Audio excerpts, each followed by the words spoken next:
아이가 있었습니다. 바로 베토벤이었습니다. 그 베토벤의 부모들은 날마다 싸우고 남의 집 방 한 칸을 빌려서 온 식구가 함께 살았는데 그 작은 곳에서 또 싸우고 병들었다고 쫓겨다니다가 베토벤이 11살 때 그 폐결핵에 걸린 어머니는 죽고 맙니다. 그때부터 베토벤은 엄청난 고난과 역경을 받아 그리고 피할 수 없는 길을 가야만 했습니다. 그래서 극장을 돌아다니면서 국어라는 음악을 해야만 했어요. 남들에게 국어라는 음악을 들려주고 동전 몇 푼을 받아 생을, 또한 빵을 얻고 물을 얻고 그리고 술 마시고 주정하는 아버지의 시중을 들어야 했습니다. 그런데 베토벤은 그런 아주 불우한 환경 속에서도 음악이라면 아주 음악에 미쳐 살았습니다. 마치 음악이 자기가 쉴 수 있는 안식처와 같은 곳이었는지도 몰라도 이 베토벤은 음악에 미쳐서 음악에 살았습니다. 그는 음악을 하는 동안은 배가 고픈 줄 몰랐고 몸이 아픈 줄도 몰랐고 가난도 수치도 아버지의 폭력도 잊어버리고 음악에 몰두할 수 있었습니다. 우리가 잘 아는 에피소드가 있지요. 이 베토벤이 교향곡 9번을 갖다가 연주할 때에 청중들이요 그 교향곡이 끝나자마자 너무나도 감동하고 감격해서 모두 일어나서 기립박수를 해줬어요. 근데 베토벤은요 그 박수 소리를 듣지 못했습니다. 이것이 아주 유명한 일화입니다. 많은 이 안에 연주실 안에 있는 공연장 안에 있는 모든 회중들이 일어나 발을 구르고 박수를 치면서 환호해 주었는데 베토벤은 그 소리를 듣지 못하고 눈을 감고 있었다는 거예요. 그래서 저는 이렇게 아무 소리도 들리지 않았는데도 불구하고 온전히 음악에 몰두해서 살았던 그 베토벤, 그 이야기를 통해 우리들이 생각할 수 있는 것을 말씀을 드리고자 합니다. 베토벤을 그렇게 만든 음악이라는 것이 무엇일까요? 베토벤을 높이 세우고 오늘날 몇백 년이 지났음에도 불구하고 우리가 베토벤의 음악을 지금도 듣고 있고 또한 연주하고 있어요. 이 베토벤의 이야기를 알게 되어서 그런지 몰라도 저는 베토벤의 클래식 정말로 좋다는 것을 느끼기 시작했습니다. 여러 악기가 어우러져서 여러 가지 선율을 내고 나에게 무엇인가를 말해주고 있는 것 같아요. 어떤 때는 웅장하게 다가오고 어느 마디에서는 되게 서글프고 안타깝고 처절하게 음악이 저에게 느껴집니다. 저는 클래식 음악을 자세히 알지는 못하지만 여러 장르의 클래식 음악을 수집하고 일할 때 특별히 잡일을 할 때 그 방 안에다가 클래식 음악을 틀어놓으면서 클래식 음악을 듣는 것이 취미가 됐습니다. 그런데 클래식 음악의 크자도 몰랐던 제가 클래식 음악을 좋아하게 된 까닭이 있습니다. 무엇일까요? 음악 속에는 그냥 사랑의 목소리나 그냥 소리만 들어있는 것이 아니라 그 음악 속에 그 음악을 만든 작곡가 또는 음악을 연주하는 연주자들의 혼이 들어있다는 것입니다. 연주자들이 딱 음악을 연주할 때 그 음악을 들으면 감동을 받으면 눈물이 나요. 특별히 가수들도 열창을 다해서 노래를 딱 부르잖아요. 듣는 회중들이 눈물을 흘려요. 그래서 카메라를 보면 가수를 한번 비춰주다가 가수가 클라이막스에 노래를 부를 때 회중들을 비춰줍니다. 그때 어떻게 해요? 인순이라든가 이런 사람들이 아버지를 부를 때 아버지에 대한 연민이 있었던 분들은 그 가사를 들을 때 같이 울고 그리고 감동해요. 그리고 나중에 박수를 쳐주고 음악이 끝났음에도 불구하고 그 여우는 그 공간 안에 가득히 차 있는 모습을 보게 됩니다. 무엇이 있어요? 혼이 있기 때문입니다. 가령 우리가 베토벤의 운명 교향곡을 들어보면 처음에 빠바바밤 하는 그 음악을 듣게 되는데 시작되는 부분에서 그것은 그냥 빵빵빵 두드리는 그냥 소리가 아닙니다. 시끄러운 소리가 아니라 그것은 불행하고 고독한 사나이, 그 고독 속에 묻혀 살았던 외롭고 가정이 불우했던 그 한 사람, 그 거대한 운명에 닫혀진 문속 안에서 울부짖고 그리고 운명을 개척하고자 하는 그 한 사람의 그 음악, 그 혼이 비장한 그 믿음이 그 음악 속에 들어있다는 것을 우리는 느낄 수 있다는 것입니다. 아마 그래서 사람들은요 음악을 좋아하고 음악을 듣게 되는 것 같아요. 그 음악을 통해서 베토벤이 느꼈던 그 혼을 느끼고 싶고 밥을 굶고서라도 좋아서 미쳐 하면서 그 감동을 그가 만든 음악을 통해서 느끼고 싶어서 우리는 음악을 듣는 것입니다. 가장 힘들 때 무엇 하십니까? 기도하라고 하시죠? 근데 하나님 우리에게 뭐라고 하셔요? 찬양하라. 외로울 때도 찬양하라고 하셔요. 음악뿐만이 아니라 가요, 소설, 그림 등 문학 예술과 그리고 무용 그리고 우리가 자주 보는 영화 세상의 아름다운 것들이 다 그런 것입니다. 그 속에 들어있는 혼을 전달받고 싶고 그 혼을 전달받을 때 아름답고 사람의 영혼이 움직이게 되는 것입니다. 그 어느 누구도 이야기할 때요, 사람들의 눈에서 눈물 나게 할 수 없어요. 그런데 혼을 실어서 얘기를 하고 혼을 실어서 온 마음을 다해서 전달하면 감동이 일어나는 것입니다. 사람이란 이런 인생의 감동들이, 혼이 있는 경험들이 모아져서 인생을 만들어가는 것입니다. 그래서 사람이란 뭔가 역사가 있는 일을 하려면 이런 혼이 있는 일을 해야 하는 것이고, 음식을 만들어도 아니면 빨래를 하셔도 아니면 남들이 봤을 때 하찮은 일을 할지라도 혼을 담아서 하게 되면 그 사람은요, 일단 그 사람이 만든 것을 받아 누린 사람은 느낄 수 있어요. 얘기하지 않아도 느낄 수 있어요. 그래서 이런 혼이 있는 일을 할 때 아름답고 귀한 것이 되는 것입니다. 반면에 혼이 없는 일을 하는 것은 아주 낭비적이고, 나아가서 아주 혼이 없는 삶을 산다는 것은 보기 싫은 것이 되고 맙니다. 보기 싫어요. 듣기 싫어요. 만나기 싫어요. 신앙생활이 그렇습니다. 여러분들 저와 함께 신앙생활하고 있어요. 신앙생활에서 가장 중요한 것은 신앙생활에 혼이 있어야 된다는 것입니다. 혼이 있어요. 음악하는 사람들에게는 음악에 혼이 있어야 아름다운 것이고 듣기에 좋고요. 그림하는 사람에게는 그림에 혼이 담겨져 있어야 됩니다. 그래서 그 그림이 값이 나가고 그림이 감동을 줄 수 있듯이 예수 믿는 사람들, 그리스도인들에게 혼이 있어야 되는 것입니다. 그래서 바울은요, 그리스도의 혼이라고 말하고 있는, 즉 영이 있는 사람은 그리스도인이라고 그랬고, 영이 없으면 그리스도인이 아니라고 했습니다. 여러분, 아무리 좋은 악기로 연주를 해도요, 그것에 혼이 없는 음악은 사람을 감동시키지 못합니다. 여러분 사진 찍어보세요. 사진기는요, 누구나 똑같은 광경을 찍어낼 수 있습니다. 그대로 그 자리에서 그 똑같은 기기를 갖고, 사진기를 갖고 촬영을 하면 똑같은 그림을 남길 수가 있어요. 그런데 왜 사진이 그림만큼 값이 나가지 않을까요? 그림이 더 비쌉니다. 사진에 나온 현상한 그 사진의 그 내용보다 사람이 그린 그림이 어떻게 해요? 값이 엄청 나간다.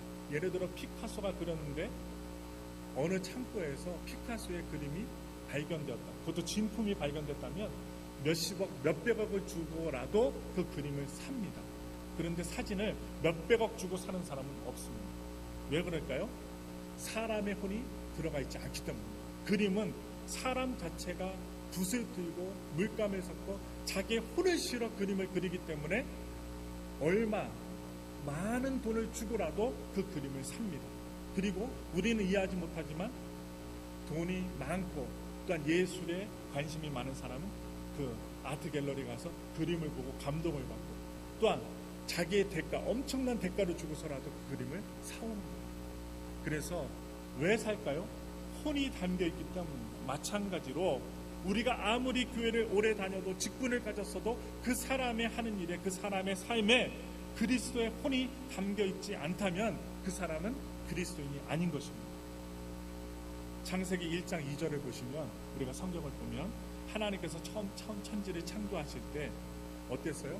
모든 것이 혼돈하고 어두운, 그리고 카오스, 복잡한 그 상태였어요. 풀 수 없는 어둠의 상태, 혼돈의 상태. 그런데 그 혼돈되고 어둡고 폭발이 있고 어둡고 요동하고 있는 그 천지에 하나님의 신이 그 위에 운행하시더라. 이 말씀이 있죠. 운행하시더라, 이런 말씀이 있는데, 그랬더니 하나님의 신, 그 하나님의 신이 그 카오스 상태에 하나님의 신이 운행하게 되니까 어떻게 됐습니까? 세상에 빛이 있게 됐습니다. 혼돈이었는데 질서가 있게 되었어요. 세상이 아름답게 변했습니다. 그러니까 하나님께서 이 세상을 창조하실 때도 그냥 말씀으로만 창조하신 것이 아니라 하나님의 혼이 거기 모든 만물 위에 운행하고 임하였다는 사실입니다. 그러니까 그 혼동했던 곳이 빛이 생기고 질서가 생기고 생명이 생기고 아름답게 되었습니다. 그래서 우리가 함께 살아가는 이 우주가 이렇게 질서가 있고 이렇게 아름다운 것이 하나님의 말씀과 하나님의 혼, 성령이 함께 역사하고 있었기 때문에 그랬다는 것입니다. 우리가 하루를 살아가지요. 저도 아침에 화장실을 들어가고 물을 마실 때 감사를 드립니다. 물조차 마시지 못하는 사람이 있어요. 조금만 물을 마셔도 토하는 사람, 정말로 몸이 아파서 화장실조차 못 가는 사람, 그래서 병원 가서 대변을 봐야만 하는 사람들이 있는 가운데 우리를 지켜주신 하나님, 그래서 우리가 항상 감사하며 오늘 하루를 살아가고 주일날 머리를 좋아하여 하나님께 기도하며 살아가는데, 하나님의 영, 성령이 있는 곳에는 빛이 있습니다. 질서가 있습니다. 생명이 살아납니다. 아름다운 것이 생겨났습니다. 교회도 그렇습니다. 하나님의 영, 혼이 있는 교회는, 하나님의 성령이 운행하는 교회는 빛이 있습니다. 질서가 있습니다. 생명의 역사가 일어나고 아름다운 기적들이, 없는 것이 생겨나는 창조의 능력이 하나님의 혼이 있는 교회에서 일어나게 된다는 사실입니다. 그 교회에 다니는 소수의 사람들, 그 사람들도 어떻게 해요? 하나님의 성령이 임하시면 아무리 보잘것없는 집에 살더라도 하나님께서 그 사람을 통하여 빛을 밝혀주시고 질서 있게 하시며 질서 정연하게 살게 하십니다. 그래서 사람에게도 그랬습니다. 하나님의 성령이 마음속에 들어가고 접하게 되면 그 마음속에, 어둡던 마음속에 빛이 일어납니다. 오늘날 많은 사람들이요, 한국에서 일어나고 있는 것들은 뭐냐? 집단으로 모여갖고 펜션 같은 데 가 자살을 합니다. 왜 그럴까요? 그 마음속에 어둠이 가득히 찼기 때문에 빛을 보지 못하기 때문입니다.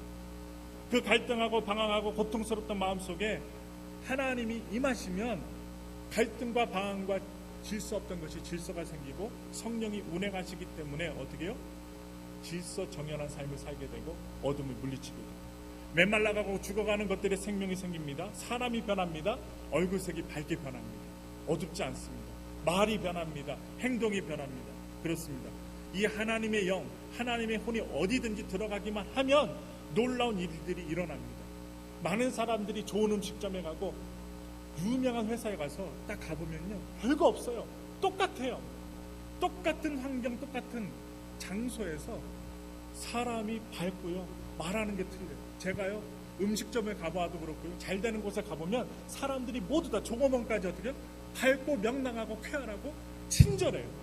근데 안 되는 곳에 가보면 주인서부터 말단 직원까지 모두 다 인상 쓰고 있어요. 올려면 오고 말려면 말려요. 그러니까 어떻게 사람들이 안 가는 거예요.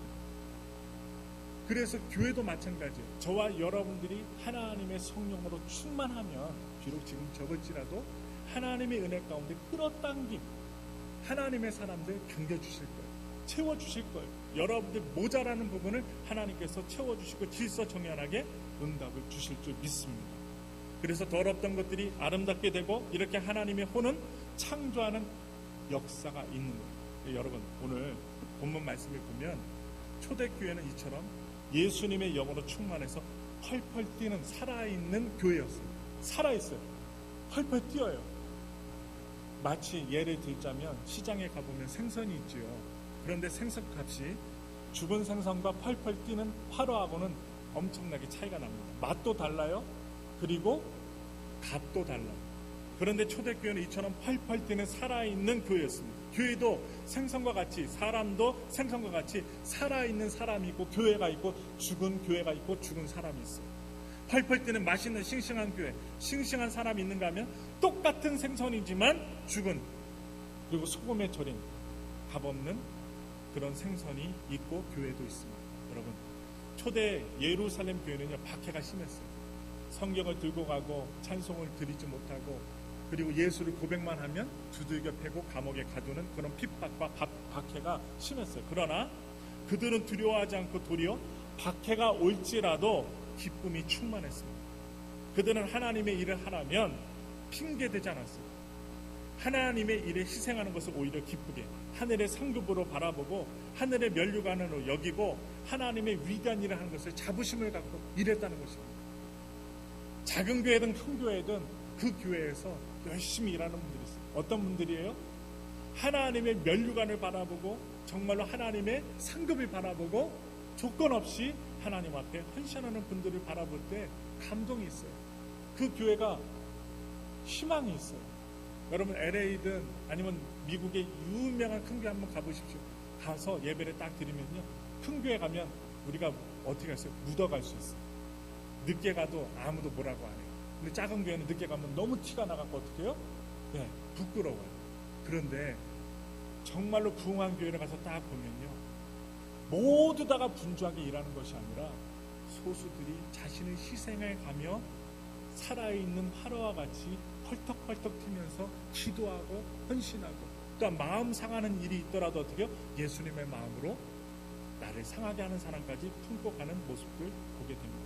바로 예루살렘 교회가 핍박이 올 때 뒤로 물러가지 않고 주저앉지 않았어요.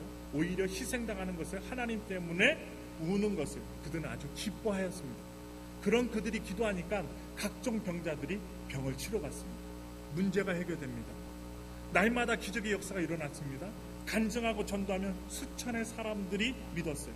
수천만의 아름다운 미담들이 그 예루살렘 그 거리에 울려 퍼지기 시작합니다. 그러면 무엇이 이처럼 초대교회를 살아있는 교회, 능력 있는 교회로 만들었을까요?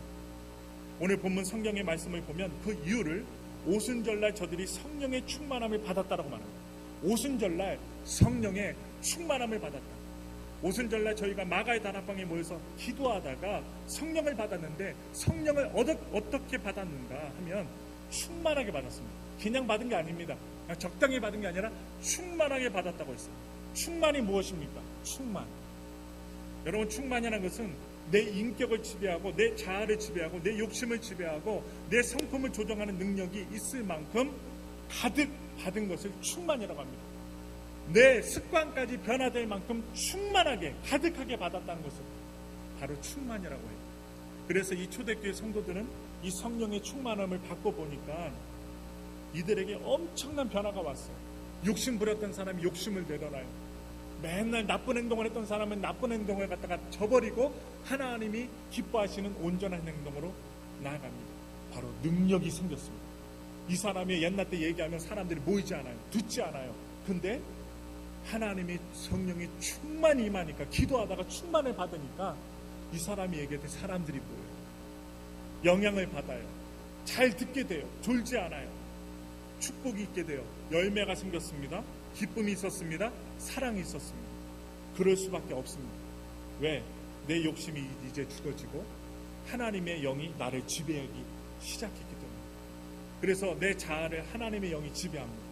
내 인생의 기질, 내 성품의 기질을 하나님의 영이 지배합니다. 우리가 얼마나 노력해요. 나쁜 성격이 있을 때 바꿔보고자 얼마나 애를 써요. 그런데 성령의 충만을 받으면 내 기질까지도 바뀐답니다. 이 하나님의 영이, 하나님의 혼이 그들을 지배하게 되니까 이런 놀라운 역사들이, 놀라운 변화들이 일어난 것입니다. 웬만한 박해를 받으면 다 집으로 도망가고 다른 지역으로 도망가고 예수의 옛자 다 내팽겨 쳐버리고 십자가 내버리고 자기 살 길을 찾아가는 사람들이 대부분이었는데, 기도하다가 오순절날 성령이 임하니까 핍박이 와도 웃어요. 마치 옛날 우리 일제시대 때 감옥에 갇혀 너 예수 믿을래 안 믿을래? 너 예수를 버리고 교회 안 다닌다고 하면 지금 너 손톱 뺀 거 다시 안 뺄게. 못 안 박을게. 줄이 안 틀게. 그리고 뜨거운 인도로 지지지 않을게. 했음에도 불구하고 예수의 성령 혼이 임한 사람은 지들 테면 지지시오.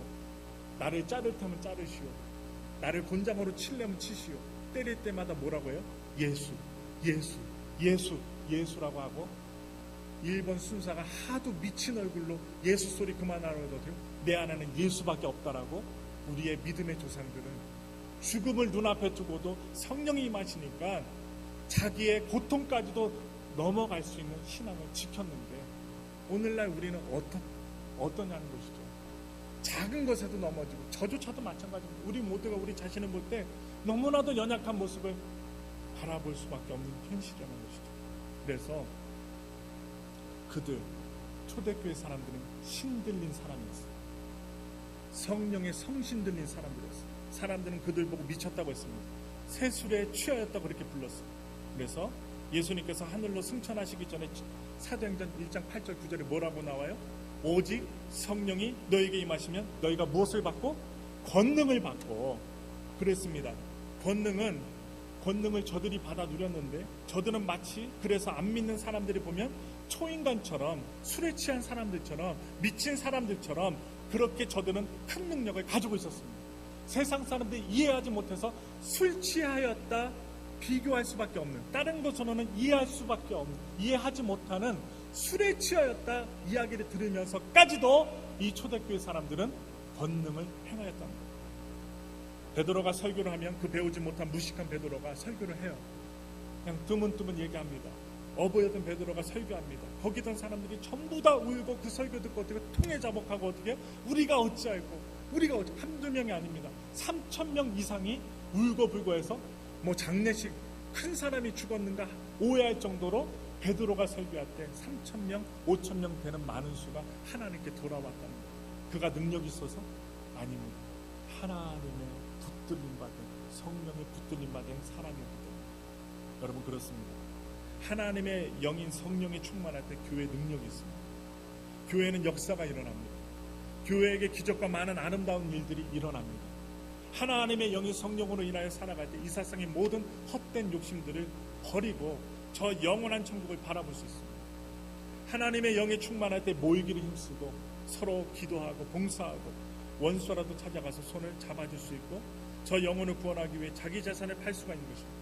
하나님의 영이 충만할 때 그리스도를 위하여 당한 핍박을 기뻐할 수 있고 도리어 주님 때문에 내가 고통을 당한 것을 감사하며 살아갈 수 있습니다. 그래서 죽기까지 충성하며 죽음조차도 예수님께 내어놓고 살아갈 수 있는데 하나님의 영의 충만함을 받아 누릴 때 그러할 수 있다는 것입니다. 그러면 또 뭐가 있냐? 방언이 터집니다. 맨날 한글로만 기도하다가 3분, 5분을 넘기지 못했는데 5분 이상을 기도하게 되고 나는 1분 기도한 것 같은데 1시간 기도하게 되는 방언이 터지게 됩니다. 안진뱅이가 일어날 수 있습니다. 수많은 성경이 우리에게 주신다는 하나님의 약속이 우리에게 나타나고 일어날 수 있는 것입니다.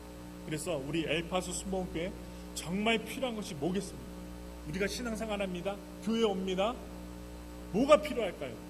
가장 요청되는 일이 뭐겠습니까? 이 하나님의 영이 충만한 교회가 된 것입니다. 하나님의 영이 충만한 교회. 저와 여러분 우리 모두 또 모든 성도들 생명들 속에 하나님의 영이 살아 있어야 되고 재직들 속에 저의 작은 부족한 목사 속에 하나님의 영이 임해서 그 행하는 일 속에 하나님의 영이 살아서 역사해야 된다는 것이죠.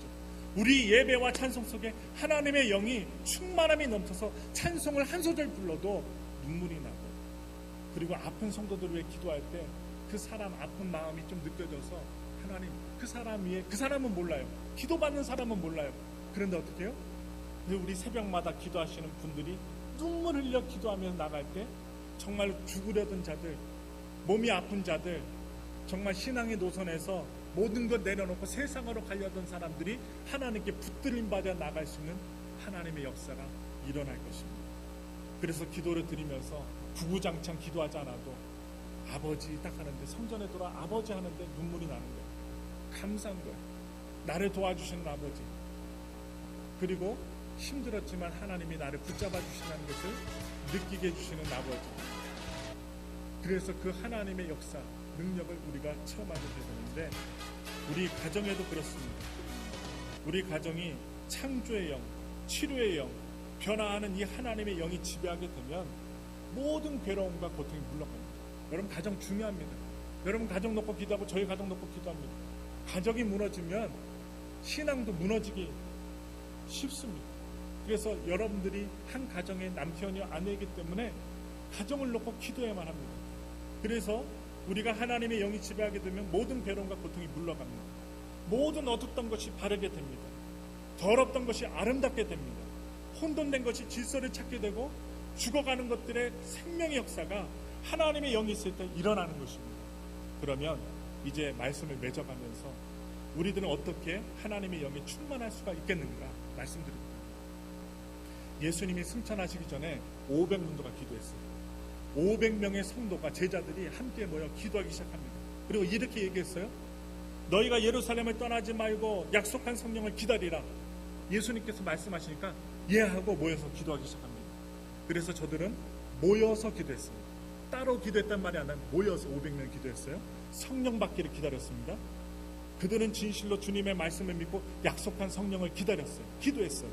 처음에 모였을 때는 500명가량이 모였고 그 500명가량이 모였다고 예측이 되는데 이제 마가의 다락방에서 기도를 하고 하나님의 약속하신 은혜를 주시기를 기도하는데 하루가 되어도 아무 일이 없어요. 아무 일이 일어나지 않아요. 바람도 안 불어요. 덥기만 해요. 땀만 나요. 이틀이 되어도 아무 일 안 일어나요. 3일이 되어도 아무 일 안 일어나요. 4일이 되어도 아무 일 일어나지 않습니다. 5일, 6일, 7일, 8일, 9일째가 되는데도 기도하는데, 금식하며 기도하는데, 목말라가며 기도하는데, 배고픈 가운데 기도하는데 아무 일이 안 일어나요. 그냥 냉랭해요. 마치 우리가 문제를 놓고 기도하는데 하나님이 안 계신 것처럼, 조용히 계신 것처럼 아무 응답도 주시지 않아요. 그런데요, 그래서 어떻게 되었어요? 사람들이 다 떠나갔습니다. 500명이 다 떠난 게 아니라 소수들이 떠나가요. 주님께서 약속하신 것이 언제인지 모르니까, 언제, 몇 날, 며칠, 30일, 오늘 주일날 예배 드리면 성령이 임하겠다, 너희 병을 치료해주겠다, 이게 아니라 날짜 안 가르쳐 주시고 성령이 임하시면 너에게 방언도 주고 하시겠다 하면서 딱 주신 말씀밖에 날짜가 없어요. 500문도라고 예측이 되는데 500문도 중에 120문도 아닌 120명만 남고 380명이 다 떠나갔습니다. 500명 가운데 380명이 떠나갔어요. 그들은 바쁜 일이 있고요, 사업에 바쁘고 핍박을 견디지 못하고 장가도 가야 되고 시집도 가야 되고 일도 나가야 되고 직장도 나가야 되고 밥도 먹으러 가야 되고 가족도 돌보러 가야 되고 아버지 어머니가 돌아가셔서 장례도 치러러 가야 되고, 그래서 어떻게 해요? 380명이 떠나갔습니다. 하루, 이틀, 사흘, 나흘, 5일, 6일, 7일, 8일, 9일까지 어떻게 해요? 사람들이 떠나가는데 아무 일이 없어요. 그런데 어떻게 해요? 계속 기도하는데 어떻게 역사가 일어나요? 열흘째 역사가 일어납니다. 바로 10일째 되는 날 오순절날 딱 역사가 일어났어요. 오늘 말씀에 그렇습니다. 오순절이 이르렀어요. 그랬더니 어떤 역사가 일어났어요? 갑자기 저들에게, 기도하고 있는 저들에게 바람과 같은, 불과 같은 하나님의 영이 충만하게 운행하기 시작하더니 저들의 가슴이 뜨거워지기 시작합니다. 저들이 어떻게 해요? 오늘 여러 나라, 여러 지방의 말들이 있어요.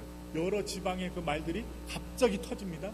내 옆에 있던 사람 외국어 하나도 모르는데 독일어가 터지고 영어가 터지고, 그리고 어떻게 스페니쉬가 막 터지고, 저 사람 학교도 다니려고 배운 적도 없고 알파벳도 모르는 사람이 갑자기 유창하게 외국어들을 해야 되거든요.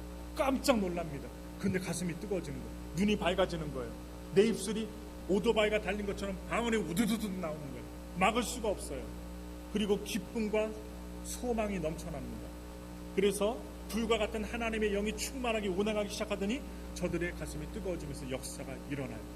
그래서 어떻게 해요? 저들이 갑자기 기쁨이 생겨 미워서 견딜 수 없는 원수에게 다가가서 손을 내밀 수 있는 기쁨과 삶의 능력이 저들 속에 일어나기 시작했습니다. 그렇습니다. 어떻게 성령 충만함을 받을 수 있습니까? 두 가지만 말씀드릴게요. 하나는요, 하나님의 약속하신 말씀을 끝까지 믿는 것입니다. 지금 당장 안 이루어져도 끝까지 믿는 것입니다. 지금 당장 이 자리가 차지 않아도 하나님을 믿고 바라보면서 약속의 말씀을 믿고 기도하는 것입니다. 여러분, 하나님이 약속하신 말씀을 끝까지 믿으십니까? 믿으셔야 돼요. 저와 여러분들 끝까지 믿으시길 부탁을 드려요. 우리는 예수를 잘 믿고 신앙생활을 저버리게 만드는 유혹에 이 어려운 시절을 살고 있습니다. 교회도 많고 사람도 많고 목사도 많고 성도도 많은 이 시대 가운데 그냥 취사 선택하듯이 교회를 선택할 수 있고 사람을 선택할 수 있고, 말씀도 얼마나 성경책이 많은지 내가 취사 선택으로 내가 성경책도 골라서 마음껏 볼 수 있는 평안한 시대에 살고 있지만 성령이 없다면 아무 소용이 없다는 거예요. 그래서 우리는 믿는 사람들에게 하나님 말씀하셔요. 담대하라, 내가 세상을 이겼노라. 믿음 안에 거하시길 바라면서 하나님을 사랑하는 자, 그 뜻대로 부르심을 입은 자들에게는 모든 것이 합력하여 선을 이루느니라 믿으시길 바라면서 주님의 말씀입니다. 이 말씀을 끝까지 붙드는 자는, 이 말씀을 절대로 어떤 환경에서도 타협하지 않고 이 말씀 안에 거하는 자들은, 하나님의 말씀으로 받는 자는 그 말씀이 이루어질 것입니다. 그 사람을 통하여 그 말씀이 이루어질 줄 믿습니다. 그러합니다. 그래서 우리는요, 그 다음에 뭐예요? 기도해야 됩니다. 이루어질 때까지 믿어야만 하고 그 다음에 기도하셔야 됩니다. 말씀이 나의 것이 되게 하여 주시옵소서. 그 약속의 때가 이루어질 때까지 내 믿음이 변찮게 없어서, 내가 죄짓지 말게 없어서, 딴 길로 가지 말게 없어서 기도해야 됩니다. 그 말씀에 굳게 서게 하여 주옵소서. 우리가 기도하고 기도할 때 어떠한 역사가 일어납니다. 성령의 충만함의 역사가 우리에게 이루어지는 것입니다. 사랑하는 엘파소스 목회 여러분, 우리가 이 죄 많은 세상, 이 시험 많고 유혹 많은 세상을 이기려면 여러분과 저 자신 개인의 의지로는 안 됩니다. 내 혼자 각오한다고, 입술 깨문다고, 나를 피 흘리게 하면서 내가 고쳐보겠다고 안 됩니다. 하나님의 영으로 곧 성령으로 충만해야지 내가 변하지, 성령 없이는 변할 수가 없다는 거예요. 여러분, 우리가 이 복잡한 세상에 기쁘게 살려면, 남에게 도움이 되는 손길로 살려면, 가볍게 살려면 베토벤과 같이 음악을 통하여 남들에게 혼을 주고 감동을 주고 은혜를 주는 삶을 살려면 내 노력으로 안 됩니다. 내 의지로 안 돼요. 하나님의 영으로 충만해야 합니다. 여러분, 지금 우리가 어떤 시대에 살고 있어요? 포스트 모더니즘 시대에 살고 있어요. 하나님 없고요, 내 의지로 내가 온전히 좋은 생각만 하면 좋은 것들이 나한테 당겨진다. 내가 좋은 맘 먹고 계획 세우고 내가 열심히 살면 잘 먹고 잘 살 수, 하나님 없이도 잘 먹고 잘 살 수 있는 시대에 살고 있습니다. 그런데요, 소수들이 그렇게 보입니다. 그렇지 않습니다. 우리의 작은 것까지도 하나님이 간섭하고 계시다는 것을 잊지 마시고, 이 세상에서 오직 한 길, 이 좁은 길, 예수의 길을 가려면 내 가치관, 내 노력, 내 지식, 내 의지로는 안 된답니다. 성령 충만해야 됩니다. 성령으로 충만하고 내 속에 빛이 일어나는데, 내 가정에 빛이 일어납니다. 질서가 생깁니다. 생명의 역사가 생깁니다. 잃어버렸던 것에서 하나님이 다시 찾게 하시는 역사. 그러므로 여러분 모두의 기도의 소원, 우리의 소원, 제1차적인 소원, 주여 성령 충만함을 주옵소서. 하나님의 성령이 나와 함께 하시고 내 안에 거하여 주옵소서. 이런 기도가 있어야 하는 것입니다. 사랑하는 성도 여러분 속에 이런 성령의 충만함, 예수의 혼이 충만함, 하나님의 영이 충만함이 있어서 환난 많고 풍파 많은 가운데서도 주님을 바라보고, 지금 당장 하루, 이틀, 한 달, 두 달, 석 달 지났는데 아무 일이 없어요. 그런데도 불구하고 하나님의 약속의 말씀을 믿고 끝까지 기도하며 주님 앞에 나아갈 때, 결국에는 우리가 상상도 하지 못했던 하나님의 일들을 우리에게 버리시고 우리를 웃게 하시고 눈물을 닦아주시고 또한 회복해 하시는 놀란 주님의 그 크신 성령의 역사의 은혜가 여러분과 제 삶 속에 일어나기를 예수님의 이름으로 축원합니다. 성령 충만함 받기를 예수님의 이름으로 축원합니다.